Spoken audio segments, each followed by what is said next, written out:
You know what? I think another somewhat unconventional episode makes sense for today as well. Late last night, Trump said on Truth Social, "In any event, I'm going to buy a brand new Tesla tomorrow morning as a show of confidence and support for Elon Musk, a truly great American." Why should he be punished for putting his tremendous skills to work in order to help make America great again? And just a quick aside, I'm sure some of you have already pieced this together or seen that narrative, but all of these protesters trying to hurt Tesla and Tesla stock, that's also probably hurting themselves and a large portion of the American population that's invested in Tesla in their retirement accounts, whether it's through mutual funds or index funds like the S&P 500 or the NASDAQ. So some of this short-term pain that they're inflicting is also hurting themselves and the average investor. Hello, President Trump. Are you looking to buy or lease today? Well, I'm going to buy, and I'm going to buy because, number one, it's a great product, as good as it gets,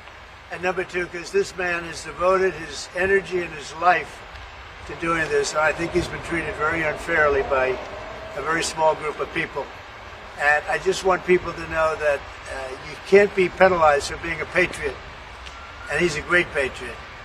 And he's also done an incredible job with Tesla. And I mean, nobody else has a car company started up in the last 30 years that's been successful. I don't think so. And not only successful, but super successful. And because he's able to find billions and billions and billions of dollars of fraud and waste and all of the things. I mean, our country is going to be very strong very soon because of a lot of the things that he's done and a lot of the things that I'm doing. And there's no better team, but there's no better for what we're doing. There's nobody like this, and he shouldn't be penalized. And when I watched the other day, I said, I can't believe it. It should be the opposite. People should be going wild, and they love the product, but because he's finding all sorts of terrible things that have taken place against our country, they want to penalize him in an economic sense. And I just think that's very unfair. So I just wanted to make a statement. I'm going to buy one. Now, here's the bad news. I'm not allowed to drive because I haven't driven a car in a long time, and I love to drive cars. But I'm going to have it at the White House, and I'm going to let my staff use it. I'm going to let people at the place use it. And they all are all excited about that. I'm not allowed to use it. Can you believe it? He has never asked me for a favor. He didn't ask me for this. I said, you know, Elon, I don't like what's happening to you. And Tesla is a great company. I don't like what's happening. It's from our standpoint, American cars, American made. He employs thousands of people. He's got, at the same time, he has the most modern plants in the world. I said, I don't like what's happening to you. I'm going to do it. I didn't even know he was going to come. He's never asked me for anything. He endorsed me, and he never asked me. I didn't even know he was going to endorse me. The guy has never asked me. He's not saying, in fact, I could go a step further. I ended the electric mandate. Okay? I ended the electric mandate. And I figured, when's this guy calling to raise hell with me? And he never called. I mean, he never called me. If I were him, I would have called. Elon Musk rubbing off on you? Is electric then the way to go? It's not that I'm not. This isn't for electric or gas because people have their choices. Yeah. I'm just saying that I know people that have these cars. I know one man. We see him all the time. Yeah. He has 5 of them. Yeah. He thinks it's and he was a big guy for Ferraris and other things. And he says, man, it blows him away. I know other people. They have 3, 4. They love them. They love them. And some people like the gas, and they should have their options. Right. I'm all about options. Also during this press event, Trump said, "I'm president, so I want to pay full price," and he eventually went with the red Model S. He also said, "I love Tesla," saying he hoped his buying one would boost the company's stock. And because I know the left is going to turn this into some sort of conflict of interest, just know that Trump made it clear multiple times by saying, in the time I've known him, he has never asked me for a favor, talking about Elon. And it gets even better. I have an announcement to make, President. Very helpful. You mentioned the Ontario... I want to say, as a function of the great policies of President Trump and his administration, and as an act of faith in America, Tesla is going to double vehicle output in the United States within the next 2 years. Double. Big deal. By the way, he makes one car. This one I don't understand. This one I don't want, but that's okay. Without a steering wheel, it comes out next year, right? Yes. Explain that, please. Yes. Well, the Cybercab starts production in Texas next year, and It's self-driving. We have so much confidence in the self-driving nature of it that it'll actually not have a steering wheel. It will not have pedals. It'll either self-drive or not drive at all, but it'll self-drive. President Trump, before And I'm going to pass on that particular. Of course, on the surface, that's a very exciting statement, but in practice, what does this actually mean? Well, first of all, the fact that he said output should be read as production, in my opinion. If you go to Tesla's Q4 slide deck, you'll see that between Fremont and Austin, Tesla has just over 1 million units of production capacity per year. However, these plants have not been operating at full capacity, so for 2024, it's between 650,000 and 700,000 when it comes to both production and sales in the United States for Tesla. Translation, my best guess as to what Elon's statement means is that over the next 2 years, Tesla will go from producing about 675,000 vehicles in the US up to about 1.35 million per year in the US. 2 years would of course take us to Q1 2027, and by then we'll have those more affordable models as well as the Cybercab and the Tesla Semi if he was including that, and perhaps and hopefully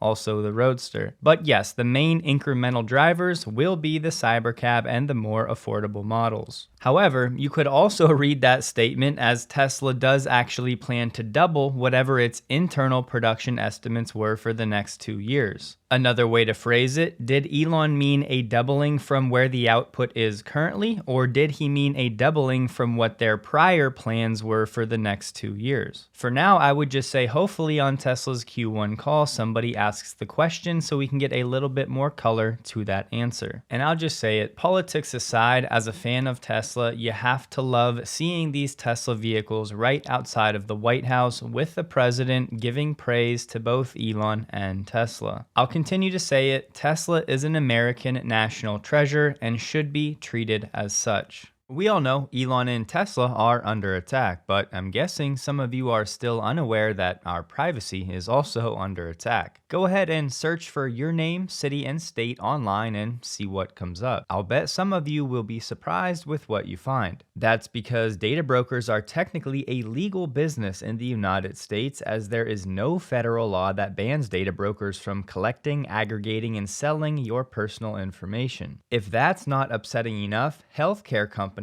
are deeply involved in this buying and selling. So if you'd like to push back against this madness, signing up for Delete Me, the sponsor of this video, is the best and easiest way to do so. Delete Me does all of the legwork of removing your personal information from these data brokers, saving you dozens of hours and frustrating phone calls. With Delete Me, you'll get quarterly reports showing you how many listings were reviewed, removed, how many data brokers had your personal info, and how many pieces of personal information were found, along with the estimated time Delete Me's work saved you. And don't forget, new data brokers are constantly popping up, making Delete Me invaluable. So if you'd like to take your privacy back, you can head to joindeleteme.com/electrified to get 20% off using my code Electrified linked below, or by using the QR code on the screen. And for the first time, I'm getting close to thinking that some of the sales that Tesla has lost from the left may actually be replaced, and then some, by purchases from the right. Michael Dell reposted when he said, "Win or lose, I respect Elon Musk for being the man in the arena," and now he said it's even more true today. Steak and Shake is out there publicly supporting Tesla, with their post approaching nearly 1 million impressions. There's all kinds of people with all kinds of different followings supporting Tesla. Brian said, "Doing my part to support Tesla during this tumultuous time and treating myself in the process, ordering a Model Y." Grant Cardone said, "Supporting Elon, buy a Tesla. I picked one up for my daughter and another for my wife." Look at my beautiful car. Oh my God, look at that beautiful baby. Give us suggestions. What should we name my beautiful, gorgeous car? I love it so much. I'm so excited. I actually can't. We have Lily Tang Williams saying, "It's Tesla, baby. I bought it to support Elon and Doge." Hi, I'm inside of my brand new Tesla I bought to support Elon Musk and Doge. Radical leftists are Marxist communists. They want to shut you down if you do not comply to them, if you're a threat to their corruption, their money, their special interest. You know, I could not access to my X this morning, the only free speech app in the whole world right now.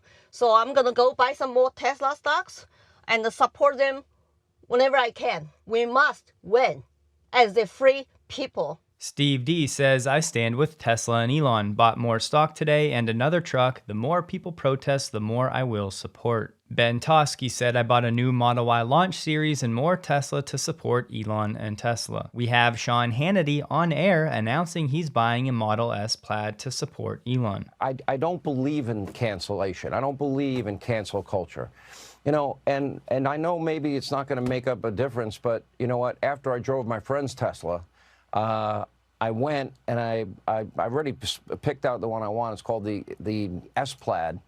And do you realize this thing, an electric vehicle, has 1,006 horsepower and goes from 0 to 62 in 2.0 seconds. And this thing rips, and you can go about 400 miles without a charge. And I don't drive enough to go further than 400 miles, so I'm good. And maybe it's just a gesture on my part. And I like new technology, but it's just a way of saying, you know, look what they're doing to this guy. Look. Sean Hannity's audience averages about 3 million viewers per night. The audio on this one is rough, but Brian Kilmeade is getting in on the action. Say this, if you guys will join me, we'll push back. Can we all buy a Tesla? Let's all go buy a Tesla, get rid of your Pinto, your hatchback, Gremlin, whatever you're driving, and go get a Tesla. Phil Mickelson said it's incredibly kind and generous of Elon to help America become fiscally responsible. We all owe him a huge debt of gratitude. Nikola Tesla was unappreciated while he was alive, despite his numerous contributions to humanity. I hope Elon is shown the appreciation he deserves in his lifetime. Rob Schneider said, I fully 1000% support Doge and I am buying more Tesla stock. The Gas Biz guy said, I'm so pro-Musk, anti-Sheryl Crow. I bought a beep beep Tesla. Welcome to the golden age. Alex Jones said, in response to the Democratic Party targeting Elon and Tesla, we purchased a customized Cybertruck. We'll be giving it away to a lucky customer at the Alex Jones store next month. If you missed yesterday's episode, Gunther Eagleman said, in light of recent attacks on Elon and Tesla, I ordered a Model S Plaid. So I think you get the picture, and to top it all off, Trump also said that he will now label violence against Tesla dealerships domestic terrorism. And if you're a fan of justice, you may like hearing this. Some of these protesters that are crossing the line and resorting to violence and vandalism are indeed being prosecuted. In this case, specifically for felony vandalism to vehicles. Yesterday, we talked about some of the groups behind these anti-Tesla movements, but the question is still out there, who is funding these anti-Tesla movements? Here's one thread to follow. Reid Hoffman, founder of LinkedIn, is a donor to the Hopewell Fund. IRS records show that the Hopewell Fund has funded the 1630 Fund. And finally, that 1630 Fund has contributed to the Sunrise PAC, which is indeed linked to the Sunrise Movement organizing these anti-Tesla protests. So they may be trying to hide the trail using the shell game, but the jig is up. And if that wasn't enough, Reid Hoffman is also a major funder of Indivisible, which, yes, is a group actively funding and organizing these anti-Tesla protests. The New York Times attributed growth in Indivisible to funding from prominent liberals, including the tech entrepreneur Reid Hoffman. And right here, the Indivisible project can reimburse groups for eligible expenses up to $200 per group associated with your Musk or Us actions. And let me be clear, I don't love making this type of video. I would much rather talk about the cool things Tesla's working on and the progress they're making toward the mission. But I'll just say, sunlight is the best disinfectant, and if I can use my little platform to get a message out there about what's really going on with this anti-Elon and anti-Tesla movement,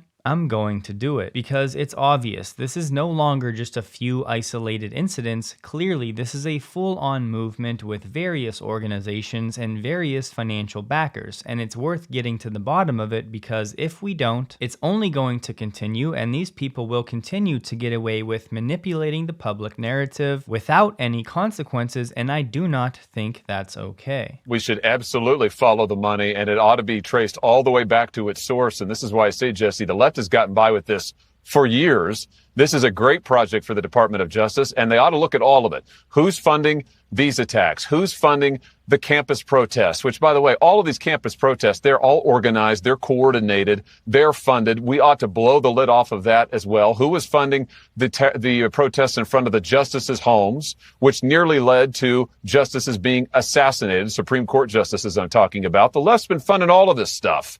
They ought to be accountable for all of it. Yeah, I think Teslas are about $200,000. So there are a lot of Americans out there still worried about the grocery prices that went up during the Biden administration.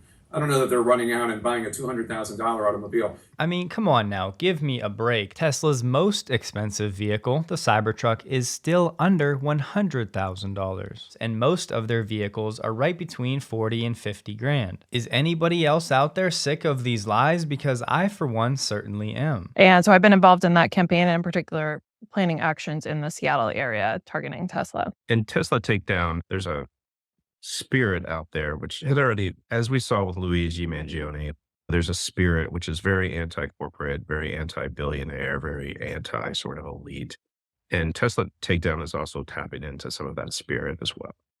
Oh, for sure. We can target Elon here because his company, the source of the majority of his wealth, has numerous locations in the Seattle area, and ultimately money talks. And we've planned, whether it was troublemakers or partners that we've been working with over the last few weeks, have planned multiple actions at Tesla. So yesterday, the Bears had the narrative. Now today, it seems like the Bulls have the narrative. On that front, Adam Jonas from Morgan Stanley said, given the upcoming catalyst and the nature of Tesla's trading history, we see scope for the shares to test our $200 bear case and our $800 bull case within the next 12 months.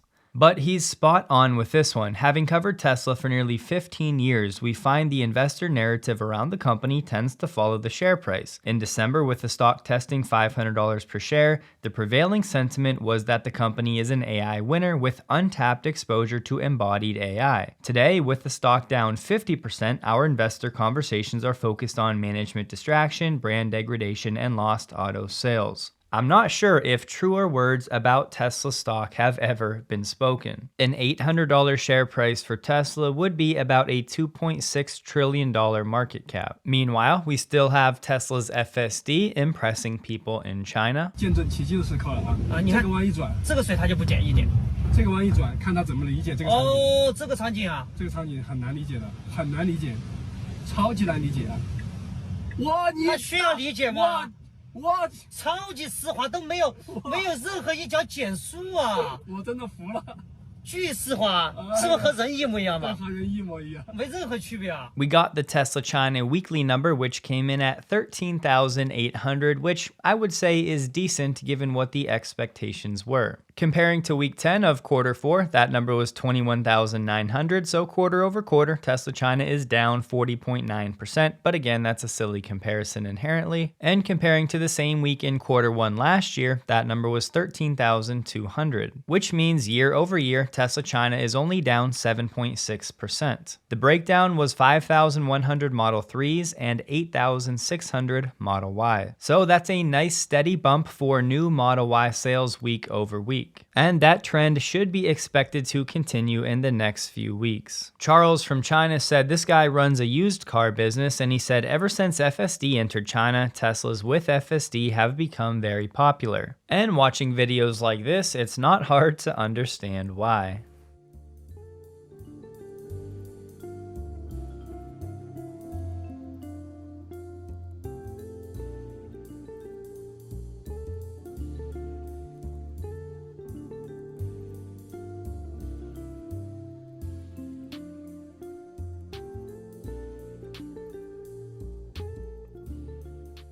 But stock prices, I've been saying for a little while now, I can't believe how cheap they are. Those are the things that we're looking at.